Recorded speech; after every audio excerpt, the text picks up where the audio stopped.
We use cast iron skillets all the time in the Tasty Kitchen for a million different reasons. They're virtually indestructible. They last forever, and unlike a lot of things you're going to have in your kitchen, they actually tend to get better with age. People are often a little bit intimidated by cast iron, thinking it's, very hard to deal with or hard to clean. It's actually really easy. You just have to know what you're looking for. So seasoning is a process you want to go through even if it's new or you have an old cast iron that was passed down to you. Often when you have a new cast iron and there's been any water that's left on, they're really susceptible to rust. We're going to help you figure out how to prevent that from happening and how to clean that off.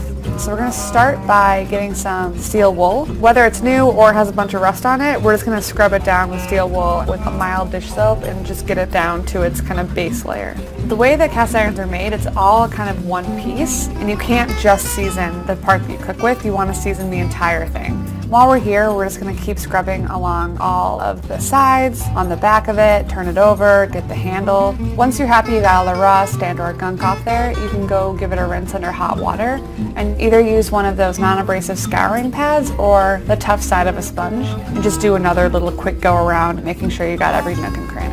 A good rule to remember whenever you're dealing with cast iron is water will make it rust. We always want to get it as dry as possible before we store or move on to the next step. So because of that, you're going to dry it off with a towel and then you're going to put it onto your stove and turn it on and let all of that excess water, any extra moisture, boil off.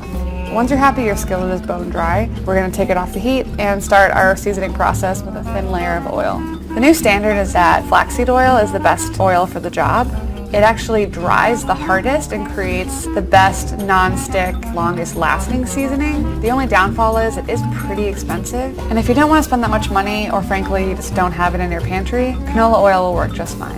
A little background on your skillet. The surface is actually porous, which just means there's kind of small holes or pores even that we kind of want to fill up to make a nice smooth cooking surface. So once we have this thin layer of oil all over the skillet, we're actually going to do our best to wipe it all off. There's enough oil that is soaked into those open pores. So take the clean side of your paper towel and rub off as much of the oil as you can. One of the biggest problems people have is they don't wipe off enough oil and they have too thick of a layer and then it comes out of the oven very sticky still and not giving them the result that they want. So you're going to put your cast iron in your oven on the highest temperature it can go, between 450 and 500 degrees. So this process is going to take about an hour. The reason why we need our oven so high is we actually want to take the oil past its smoking point so that the oil actually starts to break down and bond with the cast iron. So if you've ever taken out your skillet and it's still kind of brown and sticky, it's probably because your oven wasn't hot enough. So after an hour, you can turn off your oven and let it cool in there. The result is a hard, glassy layer that we're looking for that helps make our cast iron non-stick. So, intro to cooking with cast iron, you actually really do have to preheat it. It doesn't necessarily heat evenly, but it keeps the heat really well. So just take your time, heat it on a low to medium heat. This may take 5 to 10 minutes. Because cast iron is such a great conductor of heat, if you actually just carefully hover your hand over the bottom of the skillet, you can feel when the pan's ready to go. A lot of people are confused, they did all the seasoning and their food is sticking to the pan. Usually that's because they're putting cold food in a cold cast iron pan. One reason to get a cast iron skillet really is to sear things like meat. So another thing that people are maybe confused about when they're cooking with the cast iron is they tend to want to just move the food around a lot. And actually what we're trying to do here is build up a nice caramelized crust. So when you put any meat in your hot skillet, just leave it. Let it cook. And when you see the kind of brown crust forming on the outside, that's when you know it's ready to flip. So if you're trying to lift up your steak and it just will not give, it's probably just not ready yet. The meat will self-release when that crust is formed. Why we love using cast iron skillets at Tasty too is because you can start something on the stove and finish it in the oven. So you often hear that you can't cook acidic foods in cast iron skillets. However, if you have a good layer of seasoning on there, that's totally fine. You don't want to do a ton of, a big tomato sauce or a bunch of wine or vinegar, but a little bit's not really going to kill your seasoning. Don't be afraid to roast things like tomatoes in your cast iron skillet. The great thing about being able to cook with something on the stove top and finish it in the oven is you just have a lot more control.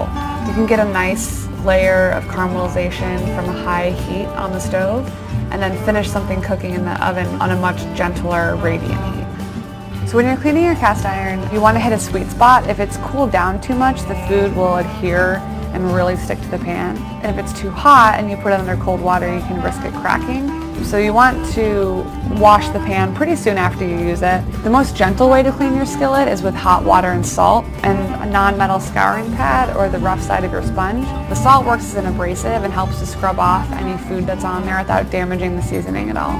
Once you're happy that your pan is clean, give it another towel dry and then let it completely dry off either on the stove or in a warm oven just to make sure there's no lingering moisture. And that's going to protect it from rusting in the future.